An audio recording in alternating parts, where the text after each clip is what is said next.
Metro rail এগুলো নিয়ে একটা ভিডিও বানাইতে হইব। এই কথা বলে আমার বলতে যে তোলাই ভাইয়া কিছু টাকা পাঠাইতেছি, তো হেতু যেটা বলে আমরা তো ভয় পাই। আমি কিন্তু হের বাঘের মতো ডরাই। আমি না, আমাদের টিমের সবাই তার বাঘের মতো ডরাই, কারণ মানে সে অন্যরকম মানুষ ভাই। সে ক্যামেরার ভিতরে একরকম, কিন্তু ক্যামেরার বাইরে খুব ডেঞ্জারাস একটা লোক। রাই আমার জীবনে অনেক বড় একটা কষ্ট দিবে, এটা আমি জানি। এটা আমি জানি না ভাই, আমি জানি আমার তো অনেক কষ্ট দিবে। আচ্ছা ভাই, আমি একটা জিনিস বুঝলাম, আমি আপনারা কি বললাম, কি কথাটা বললাম দিদি আমি জানি। আচ্ছা কোন দিক থেকে মানে দিই আমরা আমার এটা আমি আপনাদের কি বললাম? ঠিকই আমার সাথে একদিন পোল্ট্রি মারবি, ঝগড়া হবে, দূরে চলে যাবি, জানি যেদিন আমার ফেম থাকবে না, নাম থাকবে না। বীর মুক্তিযোদ্ধা এখন ফৌজু পাগল হয়ে গেছে। হ্যাঁ, উনি কিন্তু নাটক করতে ভালোবাসে, কিন্তু উনাকে যখন জিজ্ঞেস করতেছে কেন আজকে এই অবস্থা হলো, কেন আপনাকে আপনার দল চিঠি দিল, আপনি কেন একা একা আমাদের প্রেসের সামনে, আপনার দলের লোকজন কই, আপনার চিঠিতে কি লেখা আছে, তখন কিন্তু আর উত্তর দেয় না। না, এগুলো তো আমি সময় নিছি, তখন উত্তর দিব। কি লেখা আছে এটা তো আমরা জানি। আওয়ামী লীগ এবং বিএনপি তারা একত্র হয়ে আওয়ামী লীগ পুরো টাকা ইনভেস্ট করছে বিএনপির পিছনে। বর্তমান যে বিএনপি আছে এটা হচ্ছে মোদির দ্বিতীয় স্ত্রীর ঘরের সন্তান। বর্তমান BNP is not BNP. BNP become ভারতীয় ন্যাশনালিস্ট পার্টি। যে দেশে বিএনপি আছে ওই দেশে আর শত্রুর দরকার নাই। তারেক জিয়া নিজে এখনো বিএনপি নেতা ফজলুর রহমানের পক্ষে। অবাক হচ্ছেন? হ্যাঁ, অবাক হন, এটাই সত্য। স্বার্থ সারা দুনিয়া চলে না ও ভাই বাইরে, স্বার্থ সারা দুনিয়া চলে না। বিশ্বাস করেন আপনি? স্বার্থ ছাড়া ভাই দুনিয়া চলে না ভাই। স্বার্থে যখন টান লাগে তখনই কেবল মজা বোঝা যায়। খেলা তখনই তো শুরু হয় রে ভাই। আপনারা চিন্তা করতেছেন ভাই হঠাৎ করে সুর দিয়ে আবার কি বললাম প্রথমে, আবার স্বার্থটা আবার কি, আবার স্বার্থের জন্য কার কি মজা হইলো। আচ্ছা ভাই, একটু ধৈর্য সহকারে দেখতে থাকুন। তৌহিদ আফ্রিদি আপনারা খুব ভালো করে তাকে চেনেন, খুবই পাওয়ারফুল, ক্ষমতাবান, টাকাওয়ালা। কি ছিল না তার? সব ছিল। টাকা ছিল, ক্ষমতা ছিল, পাওয়ার ছিল, নিজেরও টাকা ছিল, আবার বাপেরও টাকা ছিল। এখন দেখা যাচ্ছে যে বাপও জেলখানায়, পোলাও জেলখানায়। জেলখানায় আসলে কে ধরিয়ে দিল ভাই? স্বার্থ যখন ফুরিয়ে যায় ভাই, বন্ধুত্ব সব হারিয়ে যায়। এটা বাস্তব ভাই, বিশ্বাস করেন, এটা বাস্তব। আমার সাথেও এরকম ঘটনা ঘটেছে ভাই। সব জায়গায় ঘটে। স্বার্থ যতদিন আছে ততদিন আপনার সাথে মানুষ আছে, ততদিন আপনার পিছনে মানুষ ঘুরবে। আপনার থেকে যখন স্বার্থ ফুরিয়ে যাবে তখন সে আর আপনার পিছনে ঘুরবে না। তখন আপনি হয়ে যাবেন ইতিহাসে সবচাইতে জঘন্যতম ব্যক্তি তার কাছে। এই রাহি তৌহিদ আফ্রিদির এতই পাও চাটতো যে তৌহিদ আফ্রিদির কোনোদিন পা ধুয়ে বিছানায় উঠতে হতো না। এই রাহির কথা বলতেছি, আপনারা ভিডিও তো দেখেছেন। তৌহিদ আফ্রিদিকে নিয়ে কেউ যদি কোনো কটূক্তি করতো, কোনো কথা বলতো, দেখা যায় এই রাহির পিছনে মানে বোম বাস্টিং হয়ে যেত। হাস করে মনে করেন যে বোম ফেটে যেত। বোম ফেটে যেত। এই রাহি সবাইকে তুলোধুনো করতো। কার জন্য? তৌহিদ আফ্রিদির জন্য ভাই। তৌহিদ আফ্রিদি, আর এই তৌহিদ আফ্রিদিকেই তার বন্ধু এই রাহি ধরিয়ে দিল। তৌহিদ আফ্রিদি একটা কথা বলেছিল, আপনারা ভিডিও শুরুতে দেখছেন হয়তো, আমি কিছু ভিডিওর অংশ বিশেষ দিয়ে দিয়েছি। তৌহিদ আফ্রিদি একসময় বলেছিল এই রাহি একসময় আমাকে ভুলে যাবে, এই রাহি একসময় আমাকে কষ্ট দিবে, এই রাহি আমার থেকে অনেক দূরে চলে যাবে, এই রাহি একসময় আমাকে ছেড়ে চলে গিয়ে আমার জন্য বিপদের কাঁটা হয়ে দাঁড়াবে। মনে হয় যেন সেই তৌহিদ আফ্রিদির ওই কথাটা মনে হয় বাস্তবে মিলে গেল ভাই। সেই যা যা বলেছিল সবকিছু মিলে গেছে। এই তৌহিদ আফ্রিদিকে কিন্তু এই রাহি ধরিয়ে দিয়েছে। এটা কি জানেন আপনারা? এই একটা বিষয়। আর একটা বিষয়, টিনের চালে কাউয়া ফজলুর রহমান, পরবর্তীতে আমি বলবো না ভাই, যেহেতু ভাষাটা বেশি ভালো না, ভাষাটা খুবই খারাপ ভাষা। ফজলুর রহমান বাবু বিএনপির টপ লেভেলের একজন নেতা, যাকে নিয়ে অনেক আলোচনা হচ্ছে অনেকদিন যাবত। সে লাইভ টকশোতে নিজে বক্তব্য দিতে গিয়ে বিভিন্ন জায়গায় বিভিন্ন বক্তব্যে এমন কিছু বাক্য, এমন কিছু কথা ব্যবহার করতেছে যেগুলোর কারণে কিন্তু বর্তমানে তাকে কথা বলতে মানুষ বাধ্য হচ্ছে যে টিনের চালে কাউয়া ফজলুর রহমান। আর বলবো না, ওটা বুঝে নেন পরবর্তী বাক্যটি। ওটা বললে আবার সমস্যা হতে পারে, রেস্ট্রিকশন আসতে পারে, ঠিক আছে? তো যাই সেটা বলতে চাচ্ছি না। তো এই ফজলুর রহমান তিনি আসলে বিএনপির কত গুরুত্বপূর্ণ, কেনই বা বিএনপি তার বিপক্ষে কোনো রকমের বড় ধরনের পদক্ষেপ নিচ্ছে না, আসলে তাকে ছাড়া কি বিএনপি চলবে না, এমন প্রশ্ন কিন্তু জনসম্মুখে ঘুরে বেড়াচ্ছে, নানান মানুষ করছে। হ্যাঁ, আর একটা বিষয় ইতিমধ্যে ঘটে গেছে, আপনারা জানেন, ব্যারিস্টার রুমিন ফারহান এবং হাসনাত আব্দুল্লাহকে অবশেষে ব্যারিস্টার রুমিন ফারহানা বলছে যে ফকিন্নির বাচ্চা। এখন জানো যুদ্ধ লেগে গেছে, কোটিপতির ঘরে ফকিন্নি বউ না জামাই, এরকম একটা এই দেখলাম, আপনি স্ট্যাটাস দেখলাম অনেকে দিয়েছে। তো এই দেখেন কত কিছু ঘটে যাচ্ছে বাংলাদেশে। তো যাই হোক, যাবতীয় বিষয় নিয়ে আজকে আপনারা এই এপিসোডের ভিতরে বা এই ভিডিওর মধ্যে জানতে চলেছেন। খুবই গুরুত্বপূর্ণ কয়েকজন বিশ্লেষকের বিশ্লেষণ আজকে আপনাদের সাথে শেয়ার করতে চলেছি। জনাব মালেক আফসারী, সোলাইমান ভাই, এছাড়াও জ্যাকব মিল্টন, হ্যাঁ, খুবই গুরুত্বপূর্ণ কয়েকজন বিশ্লেষকের বিশ্লেষণ আজকে আপনাদের সাথে শেয়ার করব, কিন্তু ধৈর্য সহকারে আপনাদের দেখতে হবে, ঠিক আছে? চলুন কথা না বাড়াই, আমরা সরাসরি মূল নিউজে চলে যাই। তবে বলবো যারা এখনো লাইক দেন, একটা লাইক দিয়ে দিন। হ্যাঁ, চলুন একটা লাইক দিয়ে সবগুলো ভিডিওর বিস্তারিত আলোচনাগুলো শুনে আসি। যেহেতু আমি মিডিয়ার একজন পরিচালক, আমি তৌহিদ আফ্রিদিকে কাছে থেকে দেখছি, চিনি আমি তাকে। আচ্ছা, তার কথা পরে বলি, পোলাপান মানুষ, তাকে নিয়ে কথা বলতেই হবে। তাকে নষ্ট করছে কে জানেন? হাউন আঙ্কেল নষ্ট করছে। হ্যাঁ, আমি এক পাগলির কাছে আসি। একটা পাগলি আছে গুলশানে, মানে বনানীতে একটা মসজিদ আছে 11 তলা, মনে হয়, হ্যাঁ 10 থেকে 11 তলা হবে। এত সুন্দর, আপনি কল্পনা করতে পারবেন না। যারা দেখছে তারাই জানে। আপনারা যারা দেখেন নাই, কোনো একদিন সময় পাইলে এই মসজিদে এসে নামাজ পড়বেন, আপনার মন ভরে যাবে। এই মসজিদের সামনে একজন পাগলি থাকে, অনেকেই থাকে, কিন্তু একজন পাগলি থাকে। সবাই পাগলি নামেই চিনে, নানি বইলা ডাকে তাকে। একটু গায়ের রং ফর্সা, কিন্তু বুড়া থুতথুরা হলে কি হবে, সে চলতে ফিরতে পারে একটা লাঠি নিয়া। লাঠি কেন? সে অন্ধ, চোখে দেখে না।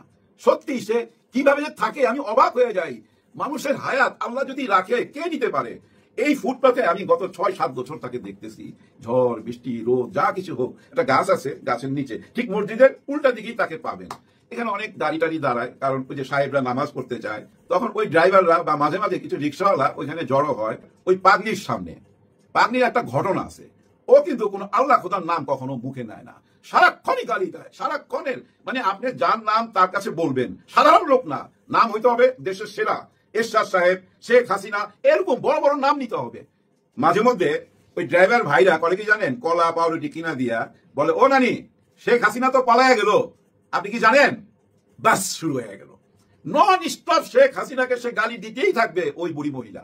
মানে আপনি তাকে থামাইতে পারবেন না যতক্ষণ পর্যন্ত আরেকটা নাম না বলবেন। তখন দেখা গেল আরেকজন 10 টাকা দিয়ে বলতেছে, ও নানি আপনি কি জানেন বর্তমানে দেশ চালাইতেছে ইনুস সরকার, ইনুসকে চিনেন? খালি ইনুসের নাম বললেই হইলো, ভাই নন স্টপ গালি দিতে থাকবে ইনুসকে নিয়ে।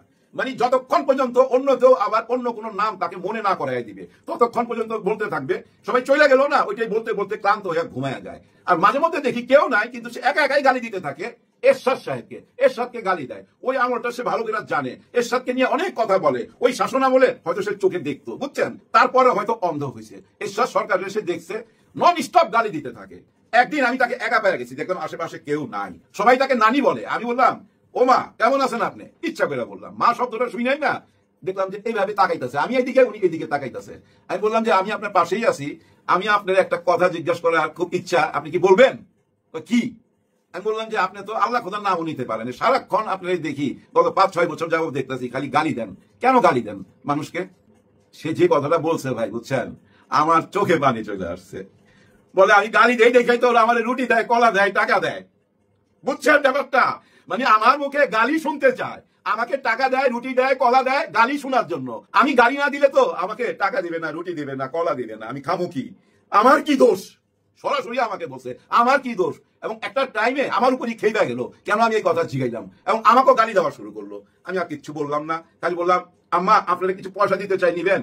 সে নিতে চাইলো না। ওই যে তার হাতের লাঠি আছে, অন্ধের লাঠি, ওইটা দিয়ে না আমারে বাড়ি দিতে চায়। আমি সরে গেছি, এর আগেও আমি দেখছি সে কারো উপরে খেপে গেলে না লাঠি দিয়ে বাড়ি মারে।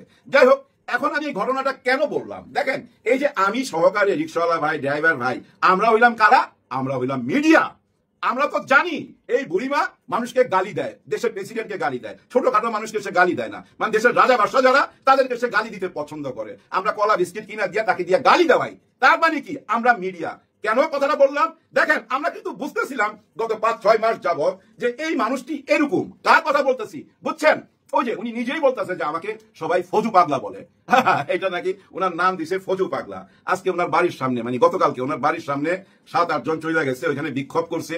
উনি দাবি জানাইছে ওনাকে মেরে ফেলতে চায়, এরকম একটা দাবি জানাইছে। উনি ওনাকে গ্রেফতার করার জন্য দাবি উঠছে। কিশোরগঞ্জ থেকেও ওই যে ছবি রেখা জুতা পিটা করা হয়েছে।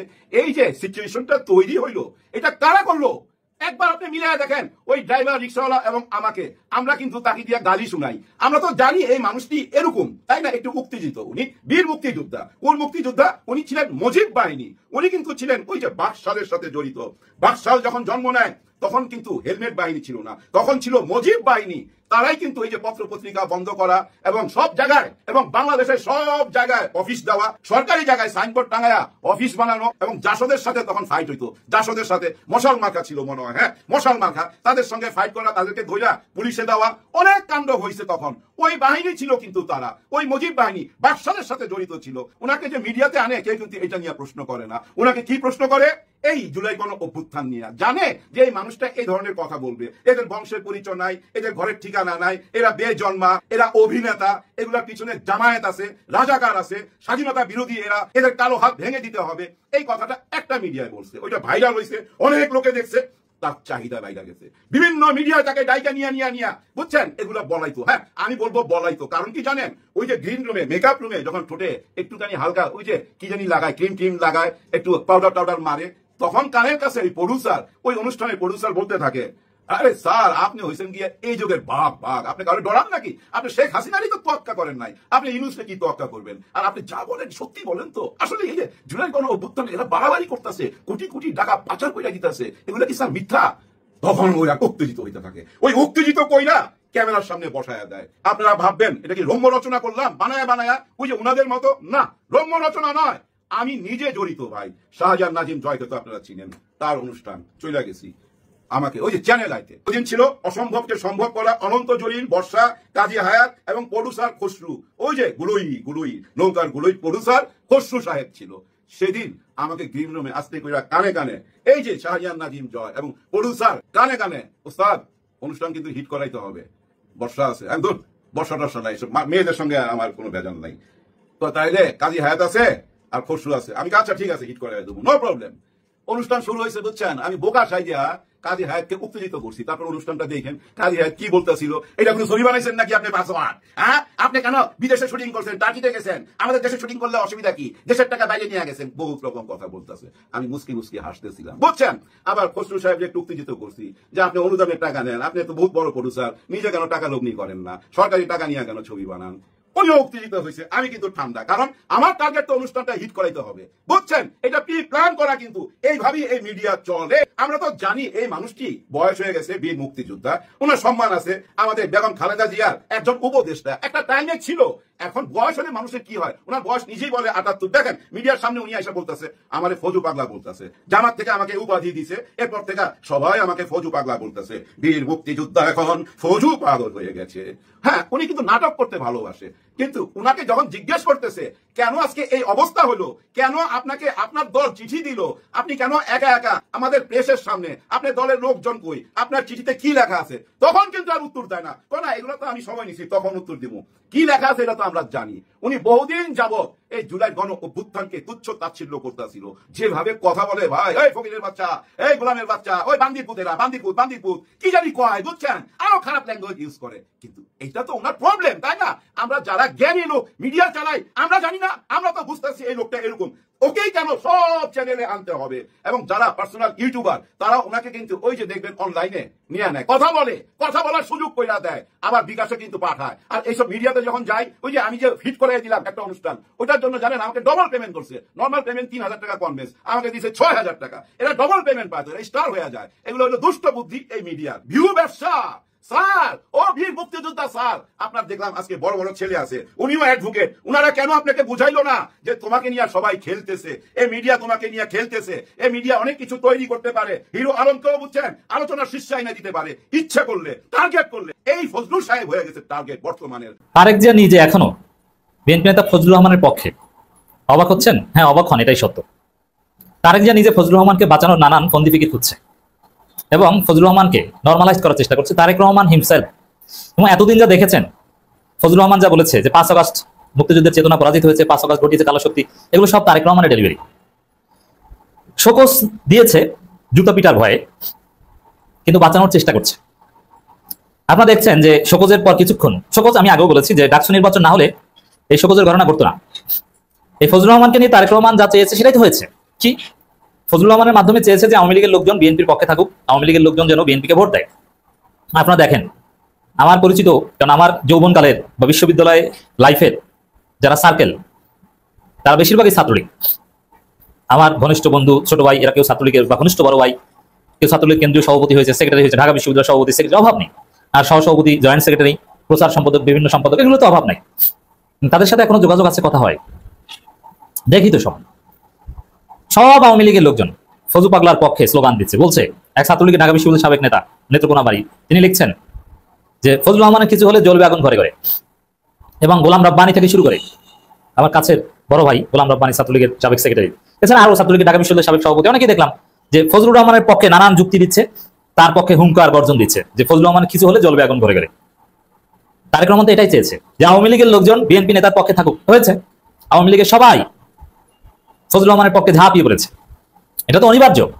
ফজলুর রহমান তো আওয়ামী লীগ, বিএনপি তার সাইনবোর্ড। এখন তারেক রহমান যদি বিএনপির নমিনেশন দিয়ে আওয়ামী লীগের ভোট পায়, এটাই তো চায়। এই জন্য এই যে শোকজ, ওটা ডাকসু নির্বাচনে ভয় দিয়েছিল, কিন্তু পরবর্তীতে আবার পরিস্থিতি ঘোরানোর চেষ্টা করছে, 24 ঘন্টা সময় বাড়িয়ে দিয়েছে। এবং শোকজের কি জবাব দিবে ওটাও তারেক রহমান লিখে দিবে, তারেক রহমানের পিএস লিখে দিবে, ওই মাহাদি আমিনের লিখে দিবে, ওটা আমরা জানি।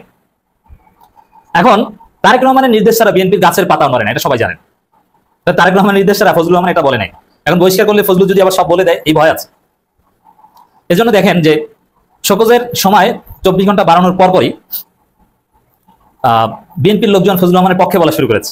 প্রথমে ঢাকা বিশ্ববিদ্যালয় ডাকসুর ভিপি প্রার্থী সব বেশ কয়েকজন দেখলাম যে ফজলু পাগলার বিরুদ্ধে বলেছে যে না, ছাড় দেওয়া হবে না। এরপরে আমার ছাত্রদল বিএনপি বা আমার ফ্রেন্ড সার্কেল যারা আছে তাদের সবাইকে দেখলাম যে না, বীর মুক্তিযোদ্ধা ফজলুর রহমানের বিরুদ্ধে ষড়যন্ত্র মেনে নেওয়া হবে না। বিএনপি শোকজ দিয়েছে, এতে কিছু আসে যায় না, তারা ফজলুর রহমানের পক্ষে। এমনকি বিরানি সাহেব কেন শোকজ করেছে বিএনপি, এর বিরোধিতা করেছে। আপনি কি মনে করেন বিরানি সাহেবরা তারেক রহমানের কনসার্ন ছাড়া কিছু বলে লেখে না? এবং তারেক রহমান একদিকে শোকজ দিয়ে দিয়েছেন, আর একদিকে নেতাকর্মীদের বলে দিয়েছেন যে তোমরা এখন ফজলুর রহমানের পক্ষে দাঁড়াও, যুক্তি খুঁজো। তারই অংশ হিসাবে ফজলুর রহমানের নামে অপপ্রচার, কিশোরগঞ্জে বিএনপি নেতাকর্মীদের বিক্ষোভ। কিশোরগঞ্জে বিএনপি নেতাকর্মীরা তারেক রহমানের নির্দেশে রুহুল কবির রিজভী স্বাক্ষরিত বিবৃতিতে বা চিঠিতে শোকজ করা হয়েছে, সেই তারেক রহমানের নির্দেশ উপেক্ষা করে সম্মান না দেখিয়ে কিশোরগঞ্জ বিএনপি বিক্ষোভ করবে, এই সাহস বিএনপির কারো আছে? কখনো না। তাহলে কিশোরগঞ্জে বিএনপির নেতাকর্মীরা যে ফজলুর রহমানের পক্ষে মিছিল করেছে, যেখানে ফজলুর রহমানকে এই জাতি জুতা মারে, তরুণ প্রজন্ম জুতা মারে, তার মুখে প্রস্রাব করে, তার বাসার সামনে ঘুরে তার গ্রেপ্তারের দাবি করছে, ওই সময়ে কিশোরগঞ্জে বিএনপির লোকজন ফজলুর রহমানের পক্ষে বিক্ষোভ করেন, এই সাহস তারেক রহমানের নির্দেশ ছাড়া কিশোরগঞ্জ বিএনপির কখনো নেই। তাহলে দর্শক কি দাঁড়ালো? তারেক রহমানের নির্দেশে বিএনপির লোকজন শোকজের পর আবার ফজলুর রহমানের পক্ষে বলা শুরু করেছে, তারেক রহমানের নির্দেশেই কিশোরগঞ্জ বিএনপি তার পক্ষে মিছিল করেছে, তাকে বাঁচানোর চেষ্টা করছে। এটা হচ্ছে তারেক রহমান ধান্দাবাজি রাজনীতি। তাহলে দিন শেষে কি দাঁড়ালো? ইকুয়েশন হচ্ছে এই ফজলুর রহমানদের পক্ষে তারেক রহমান। আমরা কঠিন প্রতিবাদ জানিয়ে রাখলাম যে তারেক রহমান শেষ পর্যন্ত 5 আগস্টের বিরুদ্ধে দাঁড়ালো। 5 আগস্ট মুক্তিযুদ্ধের চেতনা পরাজিত হয়েছে বলে তারেক রহমানরা মনে করেন 5 আগস্ট ঘটিয়েছে কালো শক্তি। এটা মনে করা স্বাভাবিক, কারণ বিএনপিদের সাথে জড়িত ছিল না। 5 আগস্টে বিএনপির কোনো স্টেক নাই। বিএনপি স্পষ্ট বলেছিল 20 জুলাই যে আমরা এই মুহূর্তে সরকার পতন নিয়ে ভাবছি না। এরপরে আবার বলেছিল কোটা সংস্কার আন্দোলনের সাথে বিএনপি জড়িত নয়। অতএব এই 5 আগস্টে তো অপেক্ষা করবি, ধান্দাবাজি করে চাপার জোরে কতদিন আর ক্রেডিট দাবি করতে পারে, মাস্টার মাইন্ড দাবি করতে পারে? যেই দেখছেন এইসব চাপাবাজি তরুণ প্রজন্ম খায় না, বিএনপির ক্রেডিট কেউ বিশ্বাস করে না, এখন 5 আগস্টেই তারা প্রতিপক্ষ বানিয়েছে। লিখে রাখেন, বিএনপির এই ষড়যন্ত্র, তারেক রহমানের এই ষড়যন্ত্র, ফজু পাগলাদের এই ষড়যন্ত্র, এটা ভারতীয় প্রেসক্রিপশনে। এটা যদি আপনারা ঠেকিয়ে দিতে না পারেন, এর মানে তারেক এই ফজু পাগলাকে যদি জয় বাংলা করে দিতে না পারেন, ফজু পাগলাকে যদি আপনি উচিত শিক্ষা দিতে না পারেন, ফজু পাগলাকে শাস্তি দেওয়া থেকে যদি আপনারা পিছু হটেন, অদূর ভবিষ্যতে পুলিশ হত্যা দায়, জুলাই বিপ্লবের দায় অনেক লোকের ফাঁসি হবে বাংলাদেশে। লিখে রাখেন, সবার আগে ফাঁসি হবে শিবিরের ছেলেদের, এরপরে আব্দুল কাদের, নাহিদ, হাসনাত আব্দুল্লাহ এরাও বাঁচতে পারে না, ওদেরও ফাঁসি হবে, ওদেরকে গ্রেপ্তার করা হবে। বিএনপি ক্ষমতা আসলে সেই প্রসেস শুরু হবে যে না, পুলিশ হত্যার মামলা অ্যাটলিস্ট এটা বাদ দেওয়া যাবে না, কারা কারা পুলিশ হত্যা করেছে গ্রেপ্তার করো। এমনকি বিএনপি তাদের নিজেদের কিছু লোকজনকে গ্রেপ্তার করবে। তারপরও এই পুলিশ হত্যা বা এগুলোকে ইস্যু করে 5 আগস্ট বিপ্লবীদের, জুলাই বিপ্লবীদের বিএনপি মামলায় ভোগান্তির সম্মুখীন করবেই। তো দর্শক, আপনার অবাক হলেও ঘটনা এটাই সত্য। এর জন্য তারেক রহমান, ফজলুর রহমান এরা একই। এখন আমি আপনি যদি প্রতিবাদ জারি রাখতে পারি, বেশি বেশি জুতা পেটা করতে পারি, তাহলে হয়তো তারেক রহমান বাধ্য হবে ফজলু পাগলাকে বিসর্জন দিতে। কিন্তু এখন পর্যন্ত তারেক রহমান বিএনপি ফজলু পাগলার পক্ষে। আমি স্পষ্ট দেখছি, আপনি কমেন্টগুলো দেখেন, বিএনপি নেতারা একযোগে ফজলু পাগলাকে ডিফেন্ড করছে, না এটাই ঠিক, এখন তার মুক্তিযুদ্ধের চেতনার কথা বলছে। একজন বীর মুক্তিযুদ্ধ মুরব্বী মানুষ ভুল কথা বললেও তার সম্পর্কে এরকম কথা মেনে নেওয়া যায় না, এইটাও বলছে কেউ কেউ। এগুলো সব লন্ডন থেকে নির্দেশনায় বলছে। এরকম ক্রিটিক কথা বলার এলএম বিএনপি ছাত্র দলের কারো আছে? এগুলো তো মাথা মোটা, এগুলো সব লন্ডনের নির্দেশনায় বলছে। এই যে নানান ন্যারেটিভ দেখছেন ফজলুর রহমানের পক্ষে, এবং এখন বক্তব্য সব জামাত ইসলামের বিরুদ্ধে। এনসিপিকে আপাতত প্রতিপক্ষ বানাতে চায় না।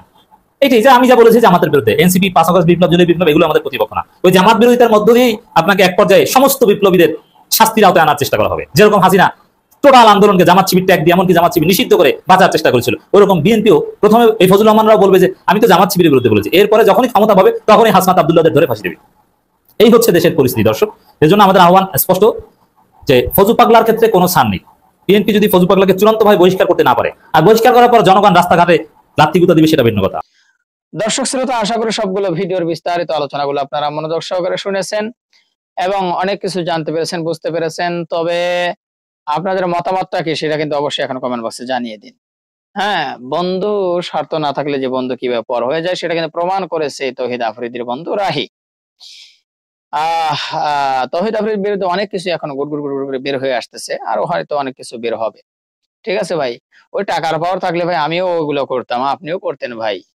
টাকার পাওয়ার খুবই বড় পাওয়ার ভাই। টাকার ক্ষমতা যদি কারো হাতে থাকে না, সে আর মানুষ থাকে না ভাই, অমানুষ হয়ে যায়, অমানুষ হয়ে যায়। ভালো থাকবেন, ভিডিওটা শেয়ার করে দিবেন। আল্লাহ হাফেজ।